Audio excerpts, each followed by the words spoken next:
Assalamualaikum semua. Hari ini kita akan pelajari dua widget yang digunakan untuk mendapatkan tarikh dan waktu yang boleh digunakan di dalam borang kita. So widget pertama ialah DatePicker. DatePicker digunakan untuk membolehkan pengguna mendapatkan sesuatu tarikh. Jadi apabila kita implement DatePicker, contohnya ke atas button, pengguna boleh mendapatkan tarikh dengan lebih cepat. Terdapat beberapa properti DatePicker yang perlu kita gunakan. Jadi kita akan panggil DatePicker menggunakan method show DatePicker. Caranya berbeza sedikit dengan widget-widget yang kita lihat sebelum ini. Apabila kita panggil function tersebut, method tersebut, kita perlu menetapkan beberapa nilai. Contohnya initial date, first date, last date ke dalam DatePicker. Dan kita boleh menggunakan function datetime.now untuk mendapatkan tarikh terkini. Jadi tarikh terkini ini kita akan letakkan dia di dalam initial date. Tarikh yang dipilih boleh kemudiannya dikeluarkan mengikut format yang dikehendaki. Terdapat property day, month dan year. Saya ada sediakan contoh kod, tetapi contoh kod ini kita akan cuba bersama-sama selepas ini. Satu lagi widget yang lebih kurang sama macam DatePicker adalah Timepicker. Widget Timepicker boleh digunakan untuk membolehkan pengguna memilih masa. Jadi apabila kita menggunakan widget Timepicker, jam akan keluar dan pengguna boleh memilih masa dengan lebih cepat. Jadi cara menggunakan Timepicker, dia sama, lebih kurang sama macam DatePicker. Kita akan menggunakan method show Timepicker. Sewaktu memanggil, kita boleh menetapkan initial time. Time of day.now boleh digunakan untuk mendapatkan waktu terkini dan diletakkan di dalam property initial time, dan kita boleh mengeluarkan waktu menggunakan format yang ditetapkan dalam sistem dengan property .format context. Saya juga disediakan kod, jadi kita akan lihat bersama-sama kod untuk date dan Timepicker. Okey, saya akan tunjukkan demo cara untuk menggunakan DatePicker dan Timepicker. Jadi saya dah buat satu projek tadi. Bila saya buat projek ni, macam biasa, kita akan buangkan line-line yang berkaitan dengan kod counter 38 ke bawah dan 16 ke 30. Kemudian apa yang kita akan buat ialah kita akan buat stateful widget. Saya akan menggunakan stateful widget kerana saya bawa DatePicker ini dan Timepicker tunjukkan tarikh dan waktu yang dipilih ke dalam URL. Jadi dia akan stateful widget home page. Right? Dan ini kita akan panggilkan dia di sini home page. Seterusnya saya akan buat UI scaffold. Di dalam UI scaffold saya akan buat add bar, title, text, DatePicker and Timepicker demo. Dan saya akan buat di sini body dia mungkin saya akan buat teks dahulu, DatePicker and Timepicker demo.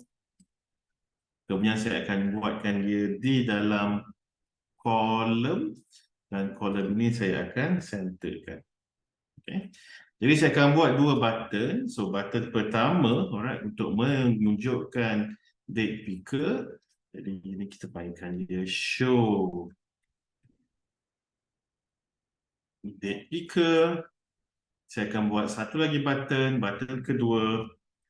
Saya akan panggil dia show Timepicker. Text, show Timepicker, text, show Timepicker. Okay. Seperti yang saya maklumkan di dalam nota, right, untuk panggil untuk mengeluarkan DatePicker, kita akan panggil method show DatePicker. Jadi saya mahu you all tengok sikit, alright. Function show DatePicker dan function show Timepicker ini akan mengeluarkan data type future. Apabila kita menggunakan data type future, cara untuk memanggil data type future adalah seperti berikut. Contohnya, var selected date equals to show DatePicker, tapi kita kena tambah await di sini. Kita kena tambah await di sini. Seolah-olah dia punya cara bacaan dia, I will wait for, saya akan tunggu user memilih tarikh, kemudian apabila user memilih tarikh, saya akan masukkan nilainya di dalam selected date. Right? Itu keyword await di situ. Saya akan menunggu user. Saya akan menunggu await. Dia akan merah di sini. Jadi ada satu lagi rules yang you all kena ingat. Apabila menggunakan await, perlu tambah asing di curly bracket function terdekat. Jadi curly bracket function terdekat untuk kita adalah di sini, jadi kita tambah asing di situ. So asing await, right? Var selected date, so kita akan mulakan dengan initial date. Tadi saya dah terangkan date time dot now boleh digunakan untuk waktu sekarang. Jadi mungkin saya nak calendar ini point ke date dan time sekarang. First date, right? First date ni lah waktu pertama kalender. Kalender itu paling minimum berapa? Cuba bayangkanlah ya, saya nak buat kalender gaji contohnya, calendar gaji ataupun cuti. Mungkin saya letak tarikh 2023 di situ, right? Dan kemudian user boleh pilih cuti atau gaji hingga tahun 2050 contohnya ya. Jadi apabila di sini kita akan tengok ya, selected date ya. Jika selected date dipilih, if selected date is not equals to null, contohnya saya akan print selected date. So itu untuk bahagian pertama menggunakan DatePicker. Saya akan ulang proses yang sama menggunakan Timepicker. Timepicker lebih kurang sama ya, show Timepicker, tetapi ia adalah method future. Apabila ia menggunakan method future, gunakan rules yang saya dah terangkan. So var selected time equals to await. Saya tunggu user memilih tarikh, memilih waktu. Saya tunggu user memilih waktu. Dia akan merah di sini. Ingat rules yang saya kongsi. Apabila menggunakan await, perlu tambah asing di curly bracket function terdekat. Saya akan masukkan komen di sini sebagai reference. Saya akan tunggu user memilih waktu. Apabila user memilih waktu, saya akan masukkan nilainya ke dalam selected time. Ini dia punya rules masih sama. Initial time di sini kita akan gunakan time of day dot now. Ini untuk dapatkan waktu sekarang. Ini perlu tambah open close bracket di sini. Jadi apabila saya sudah dapat ini, dia merah sedikit di sini, undefined time of day. Saya kecil. Apabila di sini saya akan gunakan proses yang sama. If selected time is not equals to null, saya akan print selected. Okey, so saya akan cuba di sini. Saya akan cuba run dan kita akan lihat bersama apakah hasil kod ini. Okey, application saya sudah keluar. Saya punya email itu sudah keluar. Jadi kita akan lihat bagaimana show picker dan date picker berfungsi. So saya tekan show date picker. Apabila saya tekan show date picker, kalender akan keluar dan waktu yang ditetapkan adalah sekarang 5 Oktober. Jadi saya akan pilih contohnya 20 hari bulan. Saya tekan OK. Jadi tarikh tersebut akan dimasukkan ke dalam print.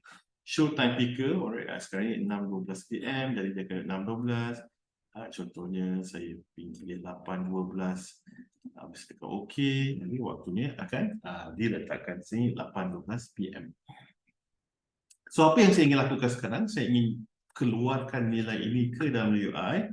Untuk mengeluarkan nilai ini dalam UI, saya akan menggunakan set state. So var selected underscore selected time underscore selected date equals to empty string, var selected time equals to empty string. So var selected time equals to empty string.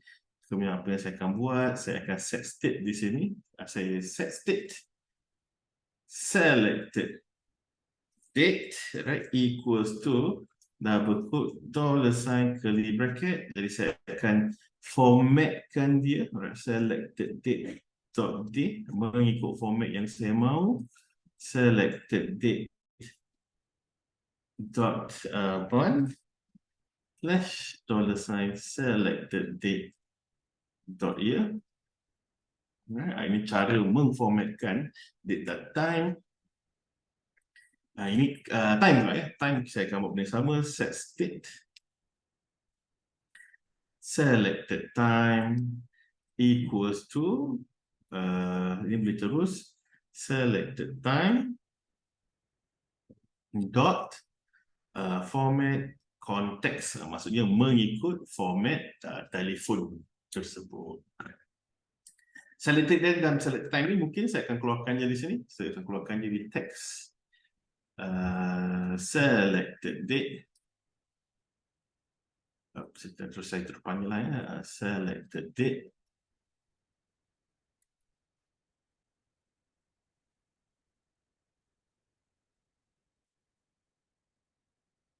Seterusnya text. Selected. Okay. So saya bukan cuba run sekali lagi. Untuk ini kita akan lihat hasilnya.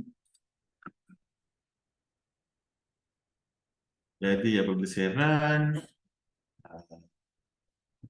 jadi kalau semuanya belajar lancar, contohnya saya pilih show DatePicker, saya pilih 13 hari bulan, tarikh akan ditulis mengikut format yang saya telah tetapkan. Saya punya show Timepicker, jika saya pilih 8:15 PM, time akan dipilih mengikut format phone saya. Format phone saya ini adalah macam ni lah ya, dia tak menggunakan military format, dia menggunakan waktu biasa. Kalau tak, dia 18 di sini. Baik, sekian untuk video kali ini. Kita bertemu di video